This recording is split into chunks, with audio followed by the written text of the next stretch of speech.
Assalamualaikum and a very good day to our respected lecturer, Ms. Ning Azina binti Abdullah. We are from Class C and today our group will be presenting on the topic of trade union effectiveness. The trade union that we have chosen for the assignment is Kesatuan Kaki Kalangan Umum UiTM, KKUUiTM. I'll begin with the introduction, which is the background of the selected trade union. The first part is regarding the name and type of the union. Kaki Tangan Umum University Teknologi Mara, also known as the UiTM General Staff Union. KKUUiTM is an in-house union, meaning it specifically represents employees within one organization, in this case, University Teknologi Mara. The union serves non-academic staff who support the university operation across its campuses nationwide. The second part is regarding the historical development of the union. KKUUiTM was officially established on 17 February 1974 and its registration under registration number 499. Its formation took place 70 years after the creation of QPAC, Congress of Unions of Employees in the Public and Civil Services in 1957. As an affiliate under QPAC, KKUUiTM functioned as a representative body for general staff in UiTM.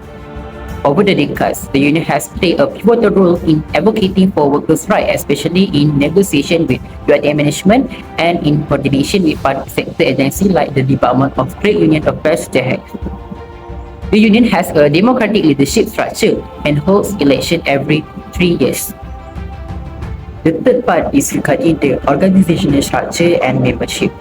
KKUUiTM leadership comprises the president, deputy president, vice president, secretary general, treasurer general, and several executive committee members.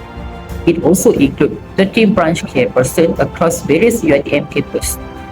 The union currently has an estimated 3,000 to 4,000 members, all of whom are non-academic staff.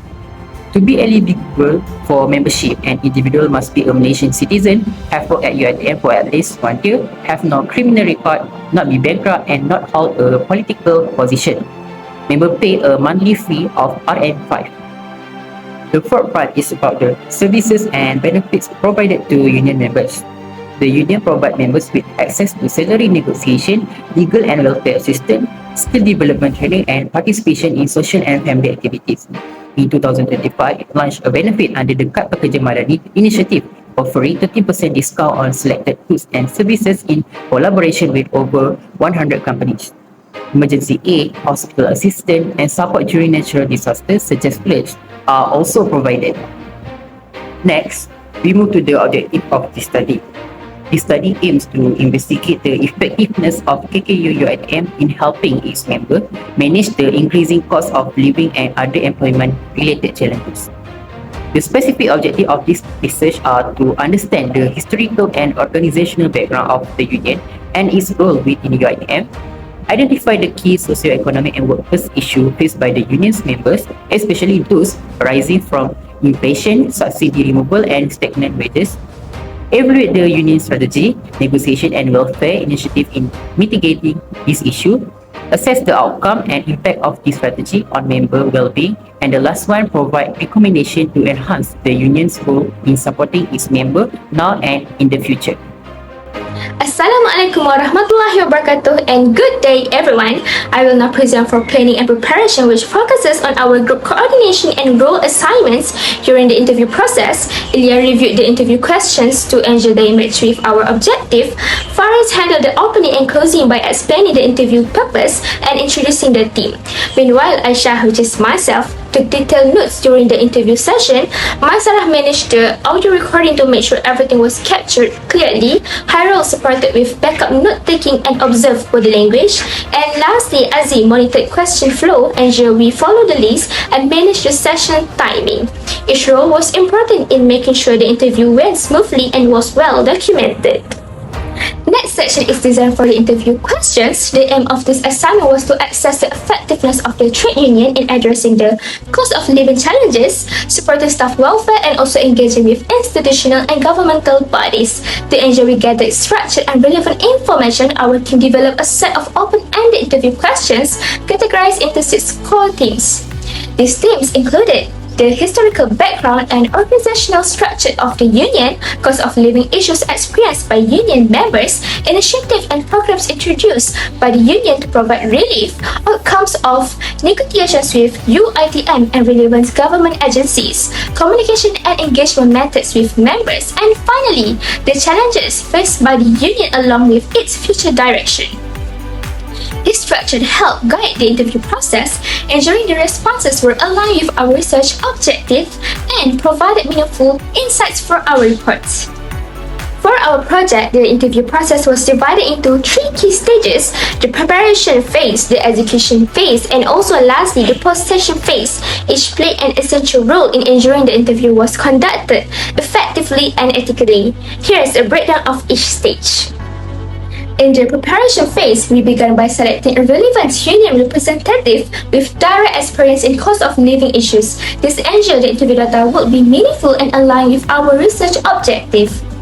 Next, we were on scheduling the interview, choosing a date and time that suits both parties. We conducted the session face-to-face to encourage better communication and rapport with the interviewer. We then move on to role assignments. Each group member was given a specific responsibility such as interviewer, note taker, timekeeper, recorder, or handling the opening and closing. This division helped ensure smooth coordination during the session. After that, we focus on the design of interview questions. The questions were carefully drafted to match our assigned goals, especially focusing on cost of living struggles and union responses. We also address ethical considerations by obtaining both verbal and written consent from the interviewer, from the interview and recording. This ensures the process remains respectful and professional. Finally, we prepared all necessary materials, printed question sets, notepads, and audio recorder and backup items like extra pens to prevent any disruptions on the interview day.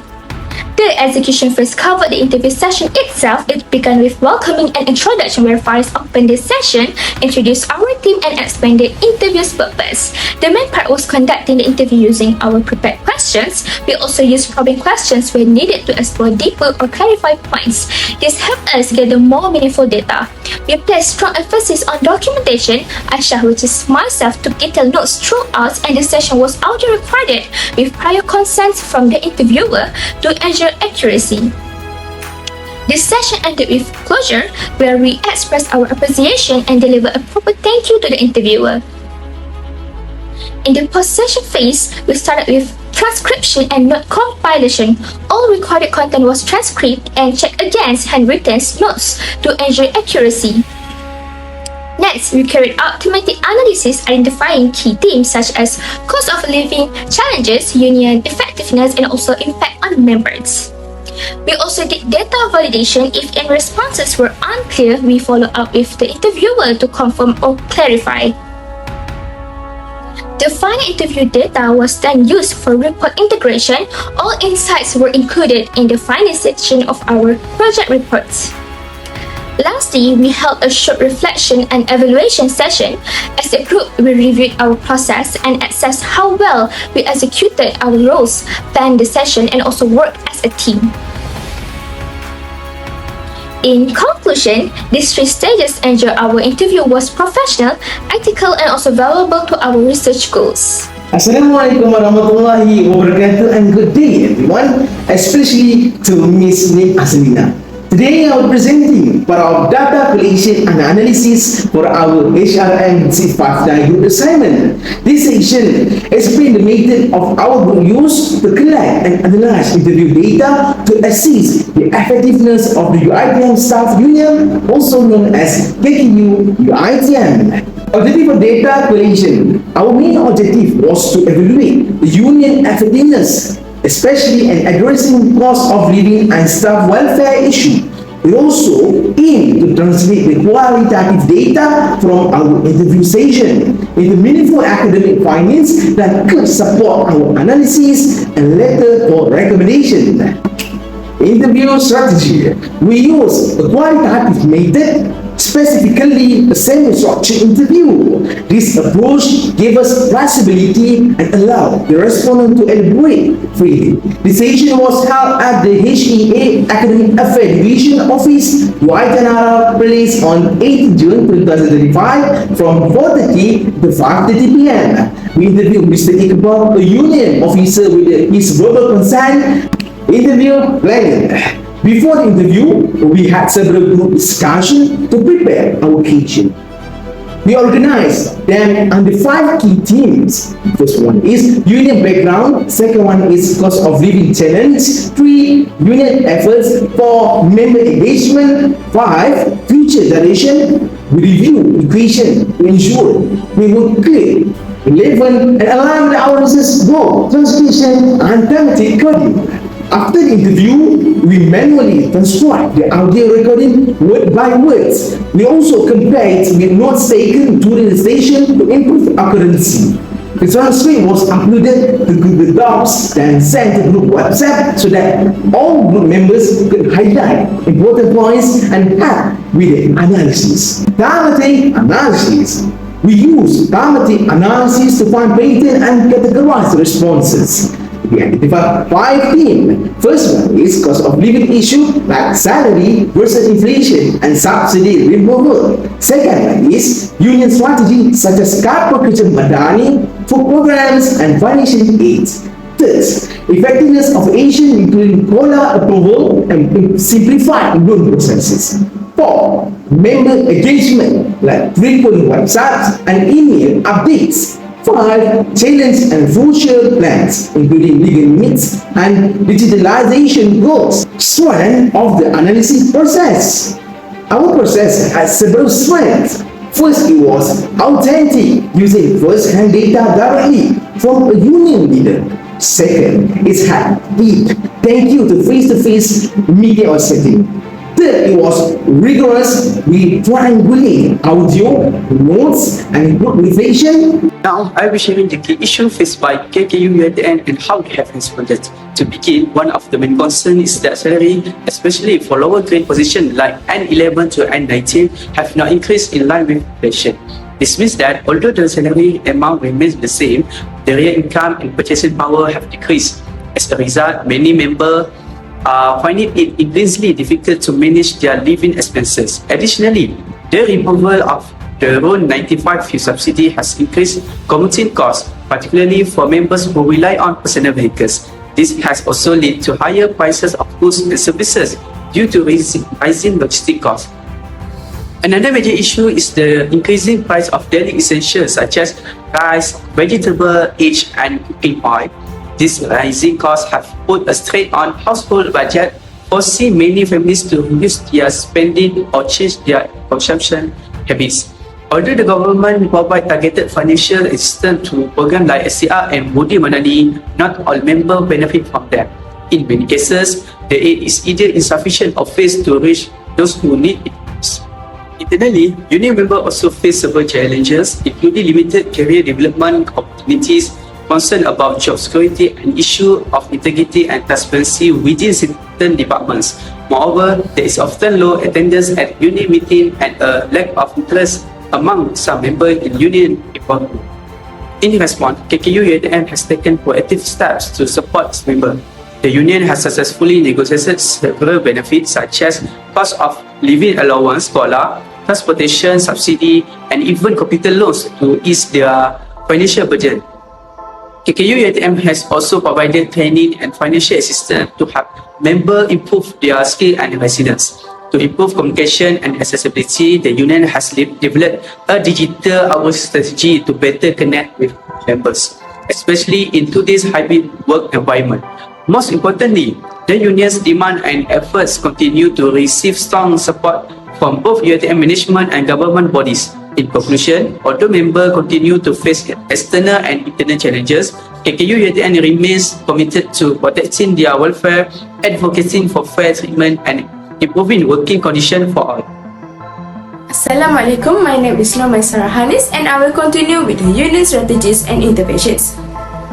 First, the union participate in the Kad Pekerja Magani program, launched in 2025. This is one of the most visible forms of supports. Membership can save up to 30% on essential items like grocery, food service, and healthcare. The union collaborate with over 100 businesses, providing a real financial relief to members through strategic partnerships. This cut is not just about discounts, it's a powerful tool to offset rising living costs, especially after full subsidy were removed. It's a structured solution that directly responds to member costs that wages are not keeping up with prices. Second, KKUUiTM also manage a comprehensive welfare funds. This fund offers emergency aids for medical needs, floods, and funerals. It's funded by member contributions and outside sources.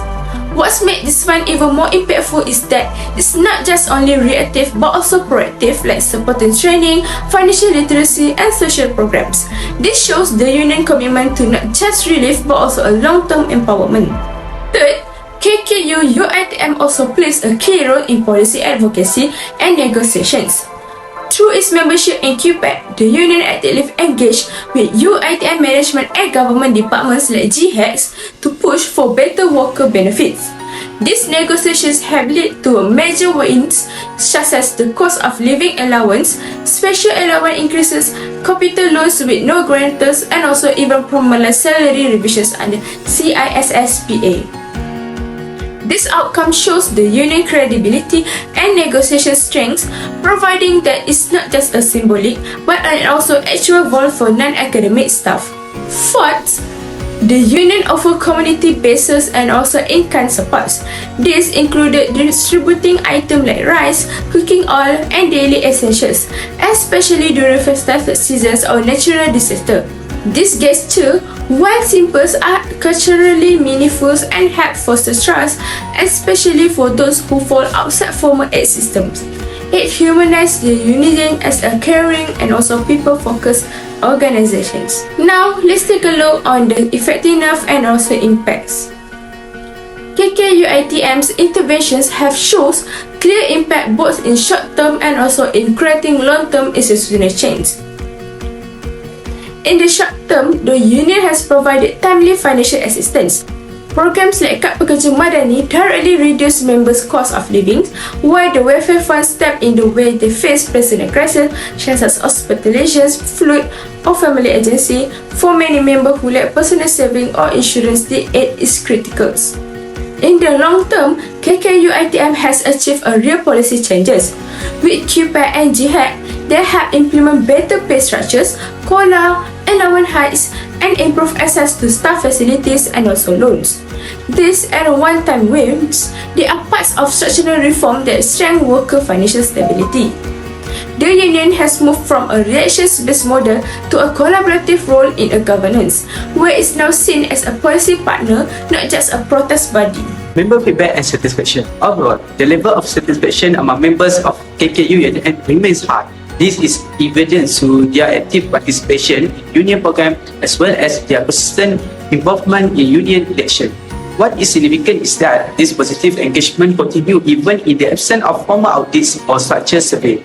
In other words, members are voluntarily showing support and trust in the union leadership. This strong sense of involvement highlights the union's relevance and the confidence members have in its role in advocating for their rights and welfare.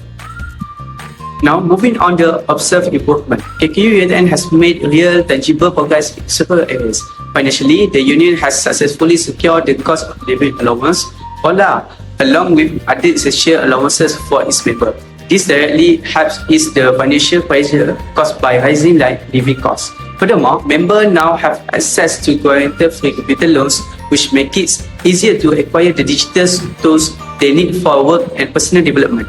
In addition, the union has introduced and expanded several aid programs covering housing support, transportation aid, and even e-wallet top-ups, showing their responsiveness to modern needs and digital lifestyle.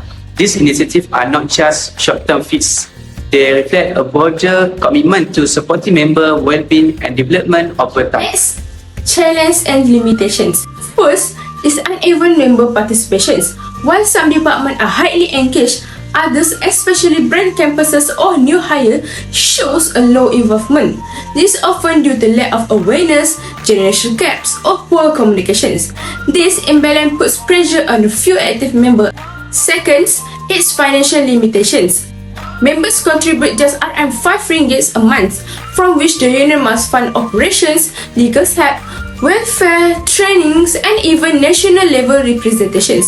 The budget is tight, which is mean digital tools, staff hires, or campaigns are often out of reach.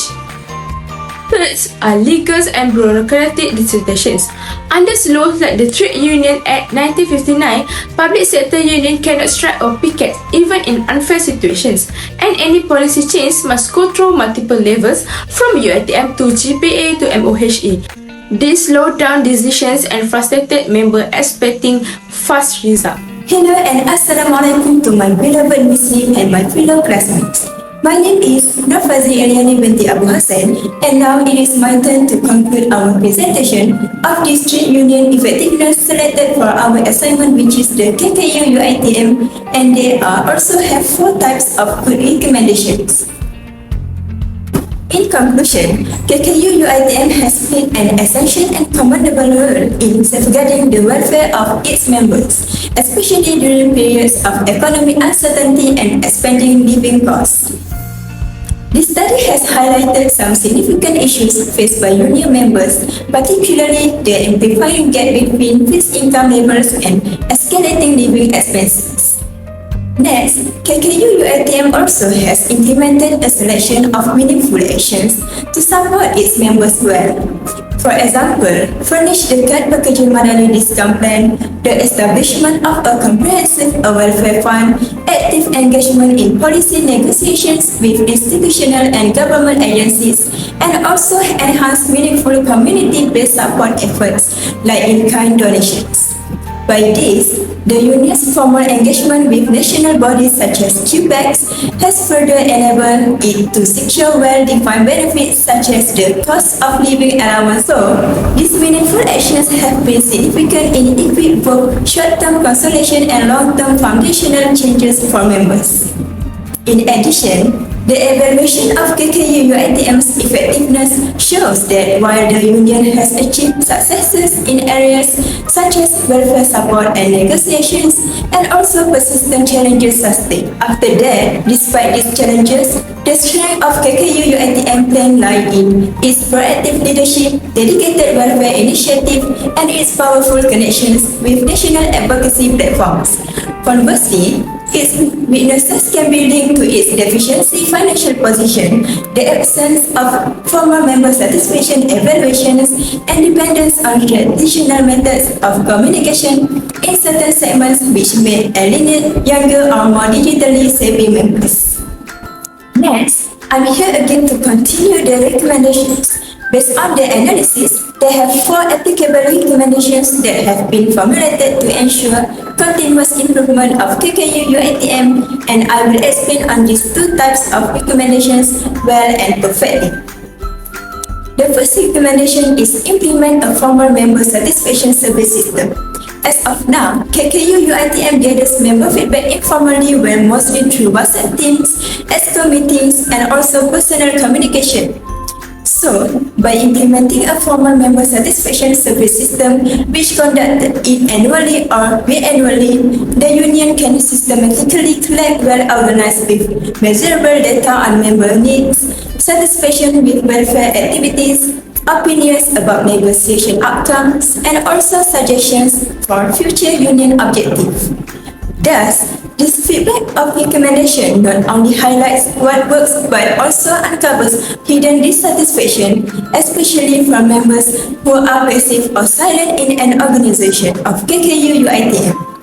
Then, it can be shown the improvement and future focus that will handle well and effectively. For instance, it can provide good improvement towards staff in the KKUUiTM, such as solving the lack of formal feedback and systematic evaluation. So, this shows that as of now, satisfaction is only assumed based on participation of members there. Then, with the first recommendation, the union will move by assumptions to facts, allowing leaders to measure, compare, and track progress systematically every year. Thus, it also shows the future focus that can be covered in a good manner, such as building a data-driven culture for future planning, which making decisions based on actual member needs. By institutionalizing a formal service system, KKUUiTM can build a foundation of data-driven decision-making. So, this future initiative can be guided by what the members really want rather than leadership assumptions alone. Next, the second recommendation is expand and enhance digital engagement platforms. Although the union of KKUUiTM as of now using email, WhatsApp, and a website, the expectations of digital engagement are expanding, especially among younger employees who prefer mobile-based solutions for convenience. Besides that, they also have some modernized on-union app that could feature well, such as online application forms for welfare funds, which allocate training modules on financial management and employee entitlements. Then, the second recommendation also can be shown the improvements and future focus that will handle well and perfectly. For example, it can show the good improvement towards staff in the KKUUiTM, such as improving outdated or basic communication systems, which can be supported by other members. So, by boosting to a mobile platform, KKUUiTM can take some alternatives, such as avoid the communication gaps between staff members of UiTM. Other than that, it also shows the future focus that can be covered well, such as assembling KKUUiTM for digital transformation, which confirming significance for young employees. So, by acting now to future focus and deal with, the union will be standing with younger employees, which establish itself in impactful positions as modern and forward-thinking. That's all for my presentation on the contents of conclusion and recommendations. Next, I will pass it to the next presenter, which is AZIM, to continue another two types of recommendations in a good manner. Next, recommendation 3, which is to diversify and strengthen the union financial resources. As we discovered during our fieldwork, KKUUiTM currently depend on just RM 5 ringgit per members monthly. While the support basic operation is limit their ability to provide stronger welfare programs or digital improvement. So, we recommend that the union actively seek partnership with AFTHANORHAN organizations such as Bank Rakyat, Telekom Malaysia, and charitable bodies like Yayasan HASSAN, even ISYAH Online, who are now successful professional, could be a push to contribute.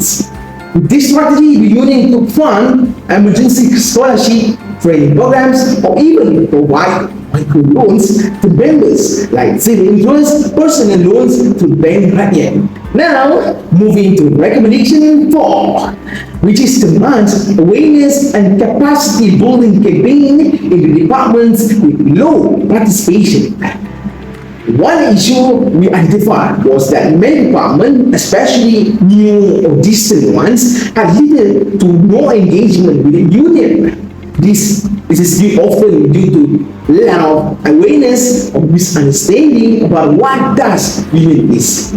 To solve this, we suggest organizing an annual Union Awareness Month. This can include success conversation where members share how the union helped them, and workers write workshops to educate new staff. To attract interest, the union can also offer simple incentive like gift voucher or lucky draw prizes during this session.